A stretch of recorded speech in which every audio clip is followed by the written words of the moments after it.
Like I would not be my full and authentic self. One of the things I do, and I think like, I like to observe and I like to sit back and see what people are about before I open up and just to see what crowd I'm in.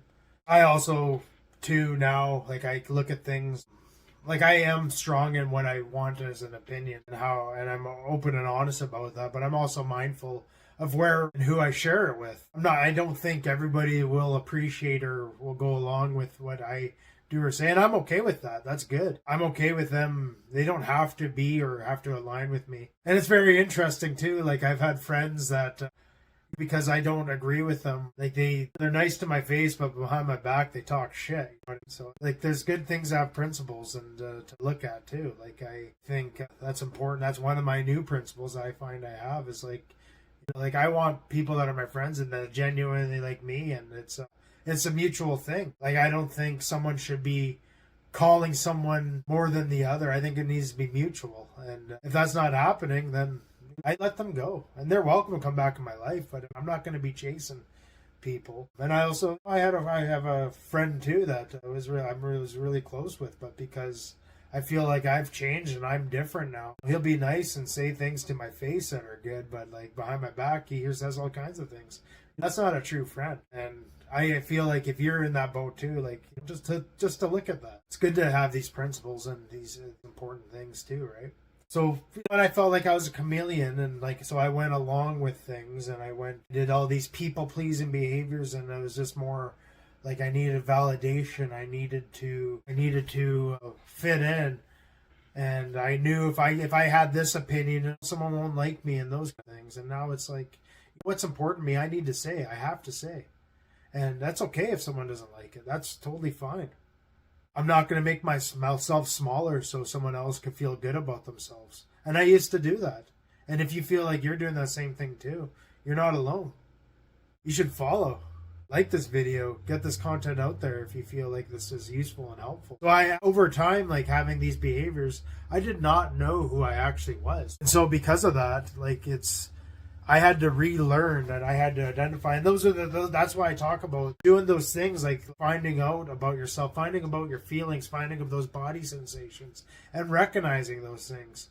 When does your body tell you it's not okay? And when you start having and respecting and loving yourself, like you'll get to learn more about yourself. And if you're in addictions and everything like that, you might feel like these are all new and you're going to figure out who you really are. And it's going to take time. It takes time to learn about yourself. And so it's important, you need to ask yourself, do you feel like you're performing right now in any area of your life? Do you feel like you're performing? If so, where? And if it's around certain people, why are you doing that? What are you seeking? What validation? Are you seeking validation? Are you seeking their approval? Are you scared of conflict? And so these are the things that you need to look at and address if you choose to. You don't have to. You could go along with this. But I tell you, if you keep going along with this, you're going to be limiting your life. You're going to be limiting who you are. You're going to be making yourself smaller than what you could be. And so today I want to talk a bit about how I started letting the mask down. And so the mask that I wore, I would say, is like being that fun, smiling guy all the time and joking, and even at my cost when I'm not feeling well. Like I had to be smiling and everything had to be good, and there's no way life's good. And it's like, no, like life's not always good. And that's okay. It doesn't feel okay. It sucks. I have to reflect on things. I might have to journal about these things, which I don't really want to do. But I ended up doing it, and I continue to do it because I know the benefits from it. And I want you to be able to do that too. And the other mask that I wore is like I try to conceal my anger and pain. Mostly it was in my anger. And don't get me wrong, like there's things that I got to watch. I got to watch my behaviors. I got to watch how I react to my behavior. But like being angry is okay. It's what you do with it though. And so what I ask, with that mask, what did that mask look like? What did it sound like? And it made all these excuses of why I should continue this way, why I should be this way. And like, who was I performing for? It was people that I looked up to, the people that I thought the world of. And so I have to really look at that and be who I am meant to be and be my full authentic self. Why was I trying to protect myself? Like, I feel like if I was my full self and like if I was acting or saying things in a certain way. Oh, these people won't like me. They won't want to be my friend. And what? They're not. They wouldn't be my real friend anyway. What was exhausting about wearing this mask is that I was robbing myself from being my full authentic self. I felt depressed.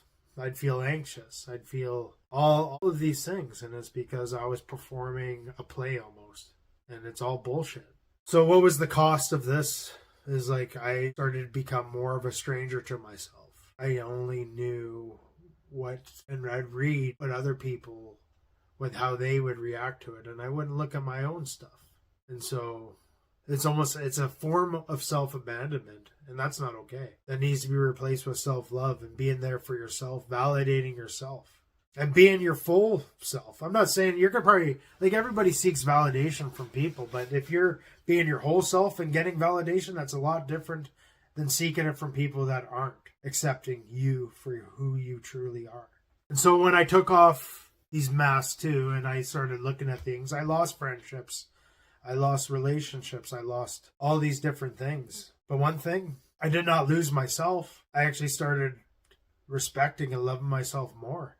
And I started feeling freer. And there's such a beauty in it. But before that, I was losing myself and I was feeling empty. I felt like the Hollow Man. Looks fine on the outside, but on the inside, just screaming inside. And it was exhausting.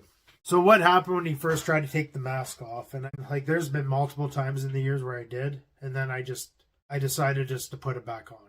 I did not want the conflict. I did not want to lose people.